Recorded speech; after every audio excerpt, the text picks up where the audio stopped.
Hakam. Bismillah, alhamdulillah, wassalamu ala rasulullah Maulana Muhammad bin Abdullah wa ala alihi wa sahbihi wa man wala wa la hawla wa la quwwata illa billah. Qala sallallahu alaihi wasallam, al-muslimu man salima al-muslimuna min lisanihi wa yadihi. وقال عليه الصلاة والسلام المسلم وأخو المسلم لا يظلمه ولا يخذله ولا يسلمه. وقال صلى الله عليه وسلم في آخر حديث طويل يأمر فيه بالفضائل فإن لم تقدر فدع الناس من الشر فإنها صدقة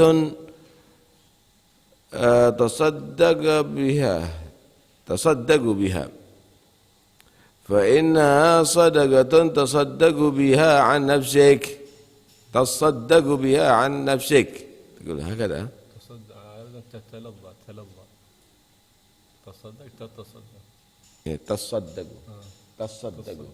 تصدق بها عن نفسك. وقال صلى الله عليه وسلم أفضل المسلمين من سلم المسلمون من لسانه ويده. Ya akhi maka radhiyallahu anhu warda. Bersabda Rasulullah sallallahu alaihi wasallam, al-muslim, orang muslim yang sebenarnya, man salimal muslimuna, yaitu orang yang selamat orang Islam yang di sekitarnya, min lisanihi, dari gangguan bicaranya, ay min kalamihi, wa yadihi, dan tangannya, ay wa amalihi, dan amalnya. Karena aktsarul amal biliat. Orang muslim yaitu orang muslim yang lainnya selamat daripada gangguan ucapannya, bicaranya, dan perbuatannya. Qala alaihi salatu wassalam, dan bersabda Nabi sallallahu alaihi wasallam, al muslimu akhul muslim, orang Islam itu saudaranya orang Islam yang lain. La yadhlimuh, karena itu tidak boleh mendolimi orang Islam. Orang Islam mendolimi orang Islam, enggak bisa, satu saudara. Wala yakhdhuruh, tidak boleh menghinakan orang Islam. Wala yuslimuh, dan tidak boleh memasrahkan orang Islam kepada orang kafir. Qala alaihi salatu wassalam, dan bersabda Nabi SAW fi akhir haditsin tawil, di akhir hadis yang panjang, ya'muru fi bil fadail, Nabi memerintahkan dalam hadis yang panjang tadi itu dengan beberapa keutamaan. Fa illam takdir, maka jika kamu tidak mampu melaksanakan itu fadail, fada'in nasa minasyarr, maka tinggalkanlah manusia daripada kejahatan kamu.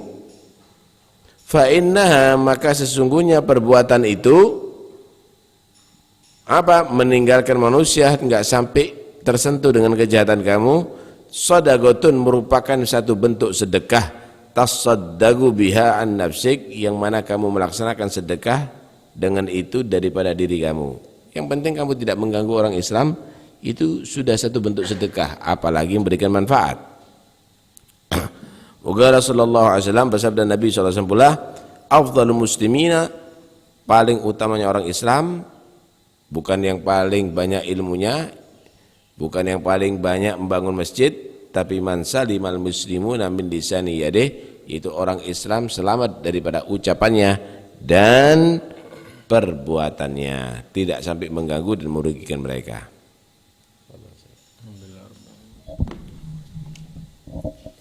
Alhamdulillah rabbil alamin, wassalatu wassalamu ala asyrafil anbiya'i wal mursalin Muhammadin wa ala alihi wa sahbihi ajma'in. Amma ba'd. Fa fil hadits المسلم من سلم المسلمون من لسانه ويده، زاد في هذا الزمن ومن قلمه ومن صوره، وفي أشياء كثيرة زادت في هذا الزمان يسلم منها الإنسان، لأن القلم أحد اللسانين، فلا تكتب بيدك شيئا إلا ما يسرك في القيامة أن تراه. الآن ظهرت أشياء يكتب، سواء كتب في النت، سواء كتب في الصحافة، سواء كتب في هذه وسائل الإعلام الحديثة، فإنها كذلك منها إذا هو صادق فذلك من الغيبة، وإن كان كاذبا فذلك افتراء وبهتان عظيم، نسأل الله العافية والسلام. وتنوعت هذه الأيام وتكثرت، ومن الإيذاء للمسلم الغيبة بأنواعها، سواء كان في نفسه، سواء كان في ابنه، سواء كان في كل ما يخصه. لو ذكرته بسوء فقد آذيته. كذلك من الغيبة التي يتبرأ الناس منها، يقول أما أنا فلا أفعل كذا، أو فلان الله يهديه، سمى هذه غيبة له الفقهاء. هذا قال السلف الصالح أن الغيبة مزابل الأثقياء وفاكهة الفقهاء ومراتع النساء. أما النساء فلا يحيين إلا بها، فلو منعنا ربما كأنهم منعنا الهوى. لكن يحذر الإنسان خصوصا من غيبة أهل العلم، لأن غيبتهم من الكبائر وغيبة غيرهم من الصغائر. فلا يترقى إلى أن درجة الإيمان حتى ينهي درجة الإسلام أولا، أن له أن يبلغ درجة الإيمان. ولما يدخل الإيمان في قلوبهم قولوا آمن ولا تقولوا قولوا أسلم ولا تقولوا آمن، ولما يدخل الإيمان في قلوبكم. إذا دخل الإيمان القلب إذن لا يترقى عن درجة الإسلام إلى الإيمان، كما قال النبي صلى الله عليه وسلم: والمؤمن من أمنه الناس على أنفسهم وأموالهم، حتى يخرج عن هذا الحضيض الذي هو فيه، يترقى إلى درجة الإيمان. ما دام عاد النفوس الأمارة، النفوس الدنيئة، فلا تترقى إلى درجة الإيمان، وأن لها أن تبلغ درجة اليقين حتى تحكم درجة الإيمان أولا، وما اليقين إلا أعلى درجة في الإيمان. فإذا سلم عن هذا اهتم بأمر المسلمين حيث ما كانوا، سواء في مشارق الأرض أو مغاربها. Al-muslim man salima al-muslimuna min lisanihi wa yadihi, kata Rasulullah. Orang Islam itu adalah orang yang selamat kaum muslimin daripada ucapannya dan tangannya.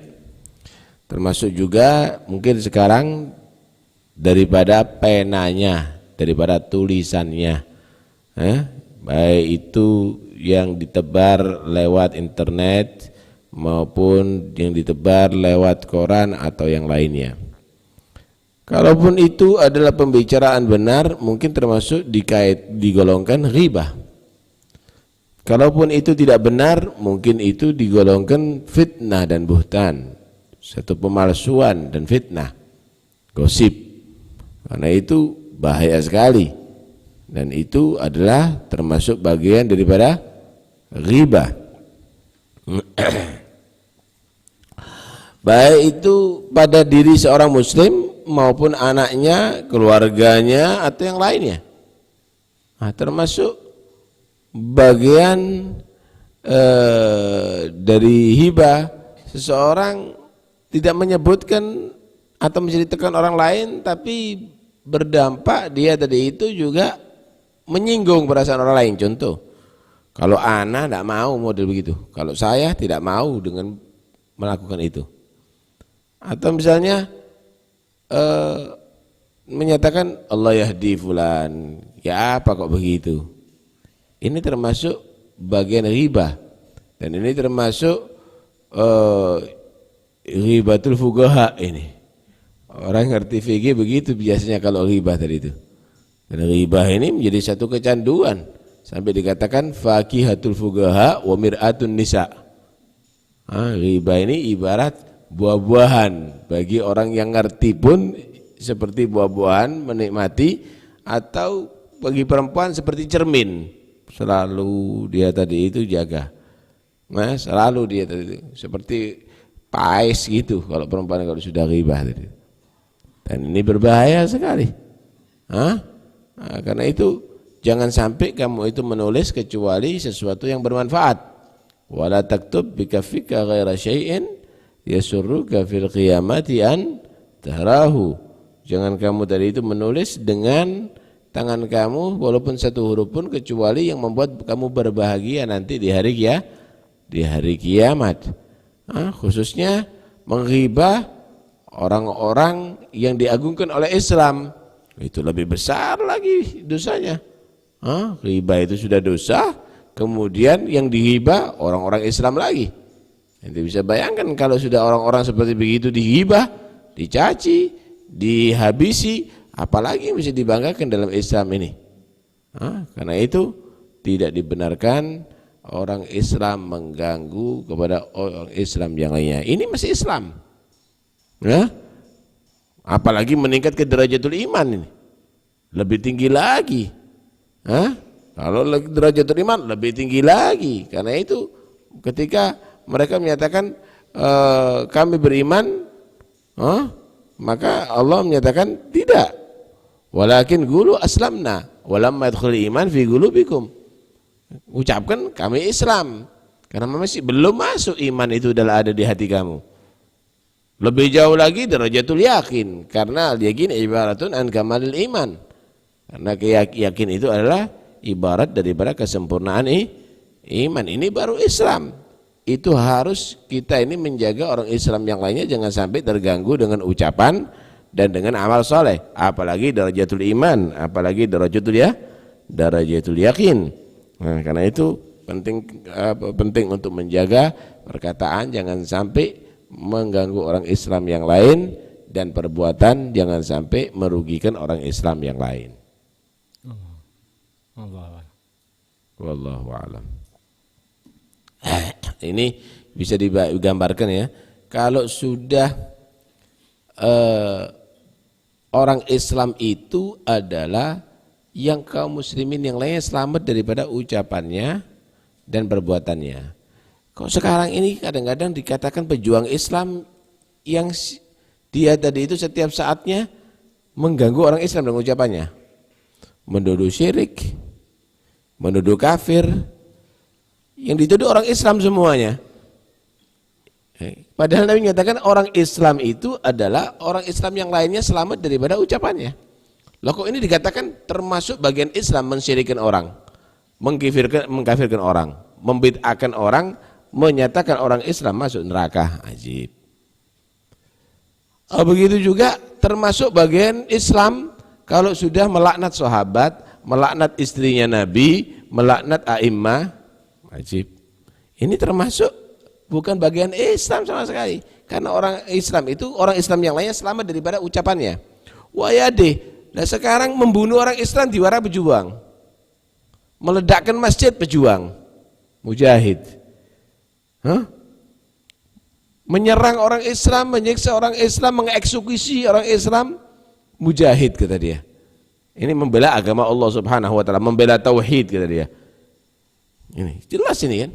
Orang Islam itu yaitu yang menjadikan orang Islam yang lainnya selamat daripada gangguan ucapannya dan perbuatannya. Gambarannya siapa ini kira-kira?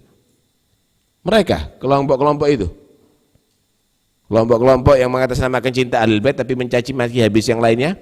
Kemudian yang perang membunuh orang Islam yang lainnya juga. Kelompok-kelompok yang menyatakan pembela tauhid, yang dia tadi itu menyatakan syirik ada di mana-mana, kemudian membunuh orang Islam. Kelompok itu lah sama sekali. Orang Islam yaitu sekiranya orang Islam yang selamat daripada caci makinya dan selamat daripada perbuatannya. Tangannya berdarah-darah membunuh orang Islam ke orang Islam, pejuang Islam kata dia. Mulutnya setiap saatnya membicarakan orang Islam, mensyirik-syirikkan orang Islam, mengkafir-kafirkan orang Islam, bahkan kadang-kadang sahabat Nabi, bahkan kadang-kadang istrinya Nabi, dikatakan dia tadi itu orang Islam, pejuang Islam. Lah, sama sekali. Mereka bukan pejuang Islam. 1000 kali kamu itu menyatakan benci Amerika kah? 1000 kali kamu itu benci Eropa kah? Tapi yang kamu bunuh bukan orang Eropa dan orang Amerika, tapi orang Islam. Yang kamu caci bukan mereka, tapi muslimin, bahkan orang-orang yang dibesarkan, yang diagungkan oleh Islam. Na'udzubillah min dzalik. Walhamdulillah kita tidak dijadikan dua golongan dari itu, tapi golongan pecinta Ahlul Bait dan pecinta para sahabat, pecinta para a'immah, pecinta para aulia Allah, dan kita tidak diperintahkan, tidak pernah diajarkan untuk membunuh selain untuk membunuh kecuali dengan yang hak. Karena itu walhamdulillah ala hadil hidayah, walhamdulillah ala hadil ni'mah, ya. Jadi sesuai dengan apa yang dikatakan oleh Nabi sallallahu alaihi wasallam. Wallahu a'lam.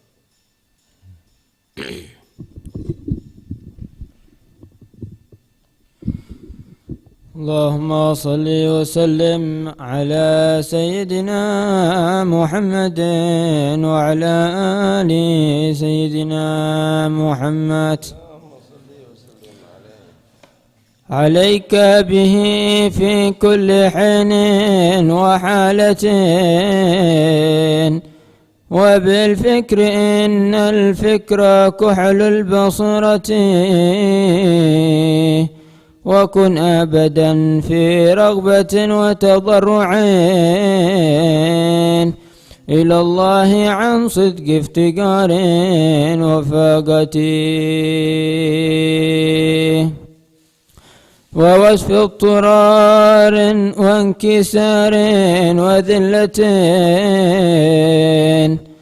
وقلب طفوح بالظنون الجميلة وحقق وصول القوم واعلم طريقهم وكل اصطلاح بينهم في الطريقة كفرك وجمع والحضور وغيبة وصحو ومحو وانفصال ووصلة ولا بد من شيخ تسير بسيره إلى الله من أهل النفوس الزكية من العلماء العارفين بربهم فإن لم تجد فالصدق خير مطيتي وبعد فإن الحق أفضل مسلك سلكت وتقوى الله خير بضاعتي ومن ضيع التقوى وأهمل أمرها تغشته في العقبى فنون الندامة ومن كانت الدنيا قصارى مراده فقد باء بالخسران يوم القيامة ومن لم يكن في طاعة الله شغله على كل حال لا يفوز ببغيته ولا ينشغل فياح من طيب عضرته الوصال إذا هبت نسيم العناية ومن أكثر العصيان من غير توبة فذاك طريح في فياف الغواية بعيد من الخيرات حل به البلاء وواجهه الخذلان من كل وجهة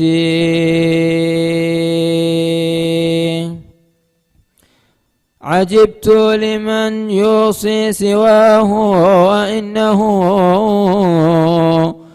لأجدر منه باتباع الوصية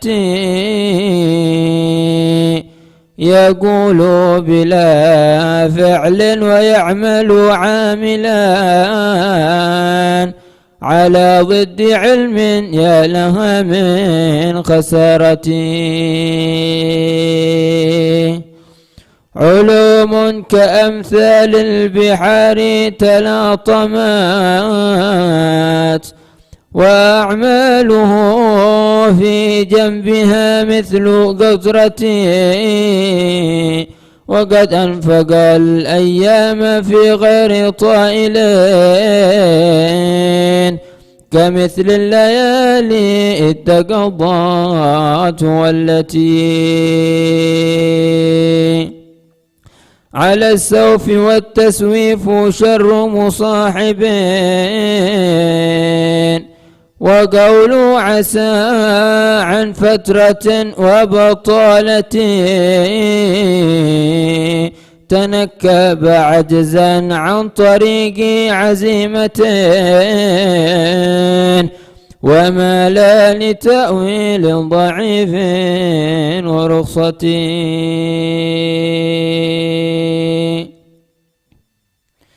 يهم بلا جد وليس بناهض على قدم التشمير من فرط غفلتي وقد سار أهل العزم وهو مخلف وقد ظافروا بالقرب من خير حضرتي وقد نالوا المطلوب وهو مقيد بقيد الأمان والحظوظ الخسيسة ولم ينتهز من فائت العمر فرصة ولم يغتنم حالي فراغ وصحة. اللهم صل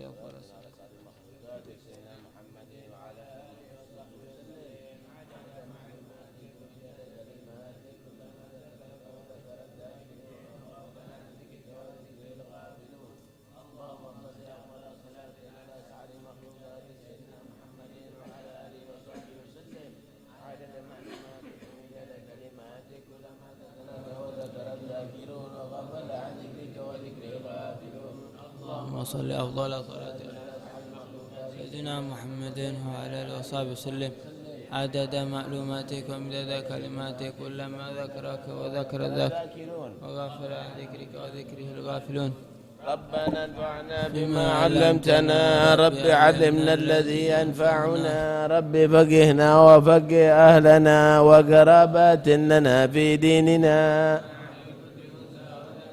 رب وفقنا ووفقهم لما ترتضي قولا وفعلا كرما وارزق الكل حلالا دائما وأخذ أتقياء علماء بالخير ونطفى كل شر ربنا واصلح لنا كل شؤون وأقر بالرضا منك العيون واقض عنا ربنا كل الديون قبل أن تأتينا واغفر واستر أنت أكرم من ستر وصلاة الله تغشى المصطفى من إلى الحق بكتاب فيه للناس شفاء وعلى الأهل الكرام الشرفاء وعلى الصحب مصابيح الغرر بهداك واجعلنا ممن يسارع في رضاك ولا تولنا وليا سواك ولا تجعلنا ممن خالف أمرك وعصاك. حسبنا الله ونعم الوكيل ولا حول ولا قوة إلا بالله. صلى الله على سيدنا محمد. الحمد لله رب العالمين. الفاتحة لحضرة رسول الله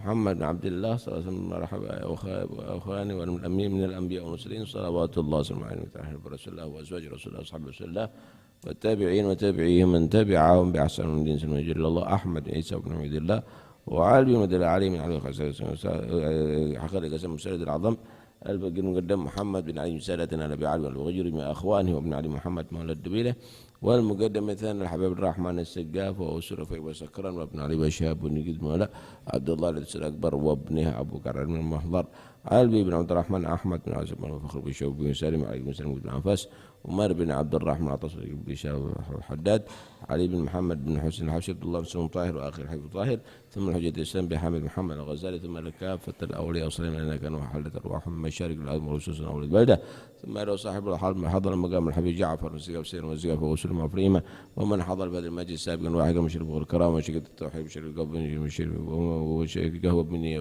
من شرب بنية ووالدينا ولدكم وواتنا ووالدكم وأموات المسلمين الله تغشى المغفرة وبركاتهم وأسرارهم وأنوارهم وأن الله سبحانه وتعالى يحفظ الحجاج المسافرين والوزاد والمجاهدين والمتعملين في برك وجوك أجمعين وبلغنا وإياكم زيارة بيت الحرام إذا قبر علينا عبد الله الصلاة والسلام وآبائنا الكرام وأن الله سبحانه وتعالى يحفظ علينا وعليكم وعلى المسلمين الإيمان والإسلام يحيينا عليه ما توفينا عليه ما بعد أمر طويل في طاعة العافية وعلى هدينا يكون صالحة وأمر السلام الآباء بمثل جلسنا وإنما قصرك سنام وطربنا وإلى حضرة النبي الفاتحة.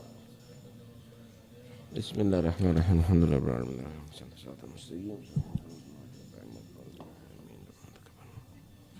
صلى الله على سيدنا محمد العالمين.